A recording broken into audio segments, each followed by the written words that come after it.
कुल्फा का साग, कुल्फा की कढ़ी बनाना भी आसान है, खाने में भी अच्छा लगेगा, सेहत के लिए बहुत ही अच्छा है, बहुत ही फायदेमंद है।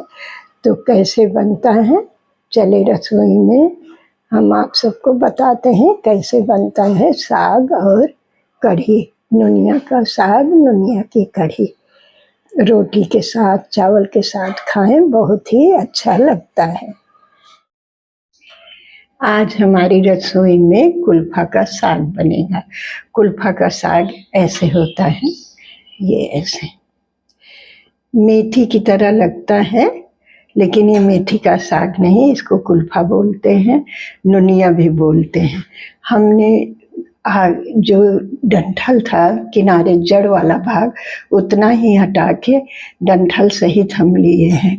ये साग खाने के बहुत सारे फायदे हैं, सेहत का खजाना है ये, और डंठल सहित बनाएं, मिनरल आयरन से भरपूर है। ये गर्मी के मौसम में ही मिलता है, मई जून में, और गर्मी वाला साग है, इसको आप ज़रूर खाएं, सेहत के लिए बहुत ही अच्छा है।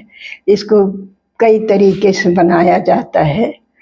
आप सिंपल बना लें, लहसुन प्याज मिर्चा डाल के, बैगन के साथ, चना दाल के साथ, कढ़ी, जैसे भी बना के खाएं, सेहत के लिए बहुत अच्छा है। ये साग हफ्ते में 2-3 बार तो ज़रूर बनाएं, गर्मी के मौसम में यह साग मिलता है। तो हमने जड़ हटा के, तोड़ के, और एक बहुत बड़े बर्तन में पानी लेके खूब अच्छे से धुल लिए। 2-3 बार धुलने के बाद हम छन्ना में रखे हैं, नीचे पानी सब झड़ जाएगा। झड़ने के बाद हम कट कर लेंगे। ये साग 2 गड्डी है, तो अब थोड़ा पानी और झड़ जाए फिर हम कट कर लेते हैं। फिर हम एकदम सिंपल बनाएंगे, लहसुन मिर्चा प्याज वाला। तो अब हम कट कर लेते हैं। हमने सारे साग को कट करके रख लिए हैं, अब साग को बनाने चल रहे हैं। इसमें से थोड़ा सा साग हम रख लेते हैं। ये 2 गड्डी साग है,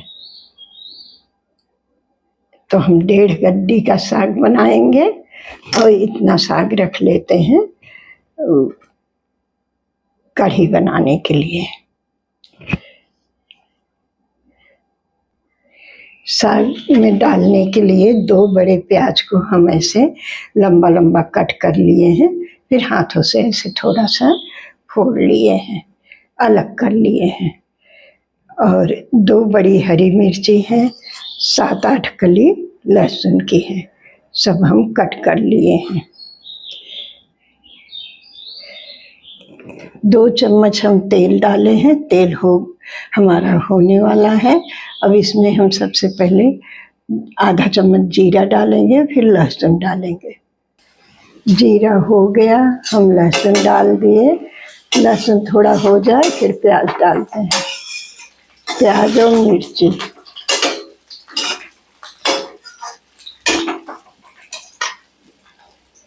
लहसुन हो गया है, अब प्याज मिर्ची को डाल के भून लेते हैं। प्याज और मिर्ची को हम डाल दिए हैं, और नरम होने तक प्याज पे हम इतना ही भूनेंगे, मीडियम आंच पे भून लेते हैं।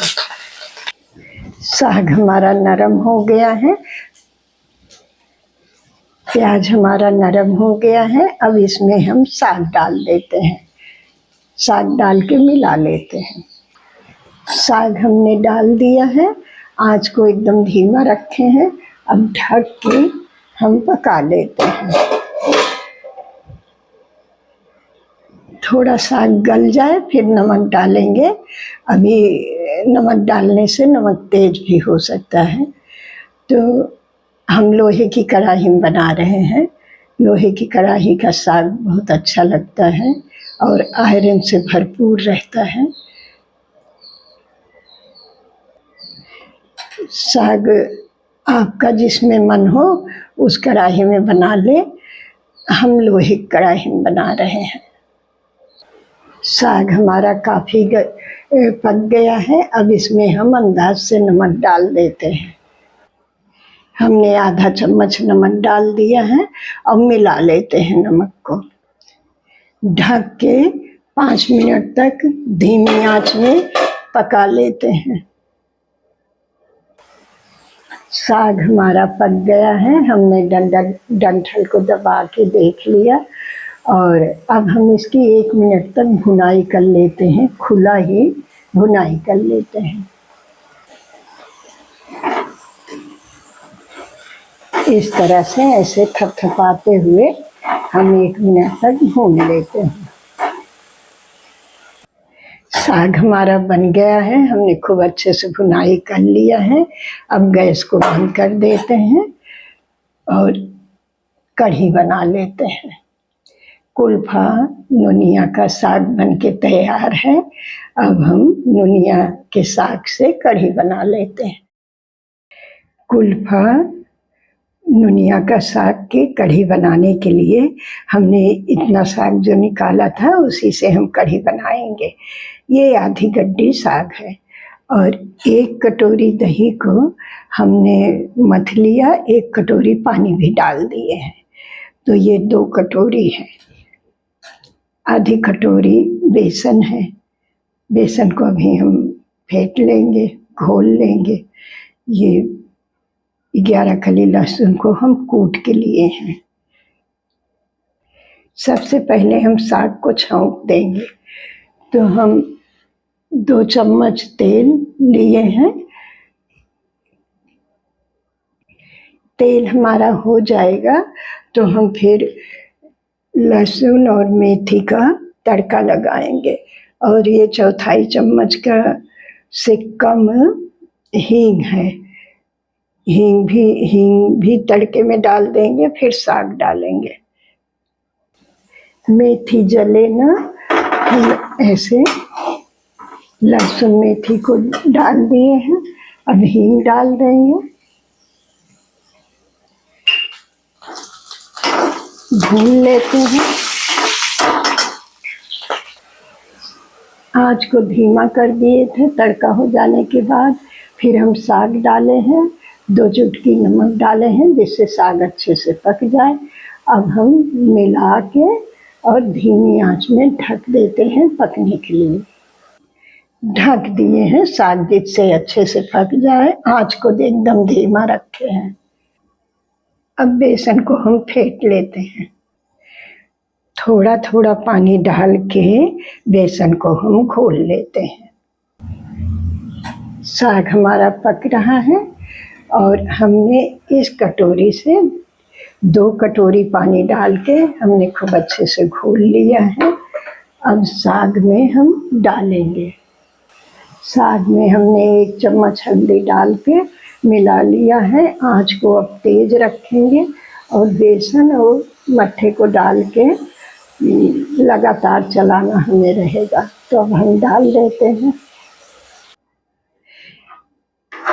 जो हम घोल रखे थे बेसन और मट्ठे जो रखे थे वो सब हम डाल दिए हैं। अब लगातार चलाना रहेगा उबाल आने तक, नहीं तो फटने का डर रहेगा। आंच धीमा करके तब हम बेसन और मट्ठे को डाले हैं। अब ऐसे उबाल आने तक ऐसे लगातार हम चलाते रहेंगे। पानी हमें इतना डालना रहेगा जितना हमें गाढ़ा पतला रखना हो। इसमें 1 कटोरी पानी और हम डाले हैं।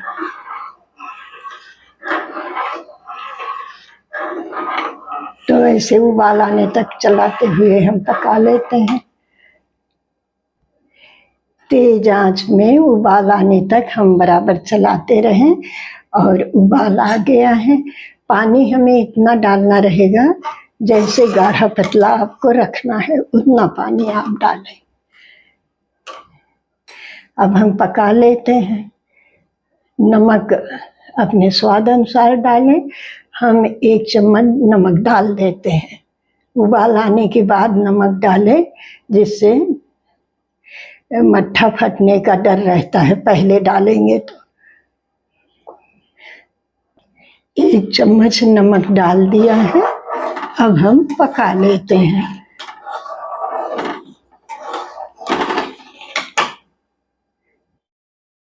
कढ़ी में उबाल आने के बाद हम मीडियम धीमा आंच किए थे और 12 मिनट हो गया कढ़ी को पकते हुए। कढ़ी हमारी बनके तैयार है। दही हमारी खट्टी थी और इसलिए हमने और कुछ नहीं डाला। मान लीजिए दही खट्टी ना होती, इस समय आम का सीजन है, एक छोटा आम डाल दें, खट्टी हो जाएगी, लेकिन हमारी दही खट्टी थी तो हम कुछ नहीं डालेंगे। आपकी दही मान लीजिए कम खट्टी है तो एक छोटा आम डाल दें खट्टा वाला, तो दही खट्टी हो जाएगी। हमारी कढ़ी बन गई है। अब गैस को हम बंद कर देते हैं। गैस को हमने बंद कर दिया है। ऊपर से धनिया पत्ती डाल दिए। धनिया पत्ती बाद में डालने से खुशबू बहुत अच्छी आती है, स्वाद भी बहुत अच्छा रहता है। हम जब इसमें कढ़ी में साग भुनाई के बाद जब हम मट्ठा डाले हैं, उसके पहले ही हम 2 हरी मिर्ची को कट करके, बड़ी हरी मिर्ची को कट करके डाले हैं। अब भूनने के बाद फिर हम मट्ठा और बेसन डाले हैं। हम दिखा नहीं पाए। और अब हम कढ़ी में एक तड़का लगाएंगे। इससे और अच्छा टेस्ट आएगा, खाने में अच्छा लगेगा। कढ़ी में अब हम तड़का लगा देते हैं। तेल हमारा गरम हो गया है। इसमें हम हींग, जीरा और कश्मीरी लाल मिर्चा, इसी से हम तड़का लगाएंगे। 1/4 चम्मच कश्मीरी लाल मिर्चा है, थोड़ा सा 1/4 चम्मच जीरा, 2 चुटकी हींग। जितना हमने दिखाया था तड़का हम लगा दिए। अब मिला लेते हैं।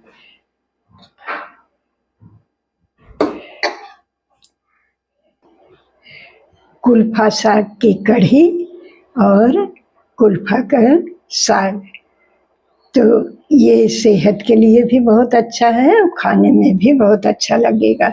कुल्फा का साग थोड़ा सा खट्टा रहता है, ये खट्टापन इस साग में ही रहता है, खाने में खट्टा खट्टा लगता है। और कढ़ी में हमने छौंका लगा दिया। बिना छौंके भी ये अच्छा लगता है, लेकिन छौंका लगा देंगे तो स्वाद दुगना हो जाता है। तो इस तरह से कुल्फा नुनिया का कढ़ी हमारा बनके तैयार है और नुनिया का साग भी बनके तैयार है। रोटी के साथ खाएं, चावल के साथ खाएं, बहुत अच्छा लगेगा। आप लोग भी कुल्फा का साग, कुल्फा की कढ़ी बनाइए, खाने में भी अच्छा लगेगा और सेहत के लिए बहुत ही फायदेमंद है। बनाना भी आसान है। चावल रोटी के साथ खाएं, बहुत ही अच्छा लगेगा, बहुत ही स्वादिष्ट लगता है।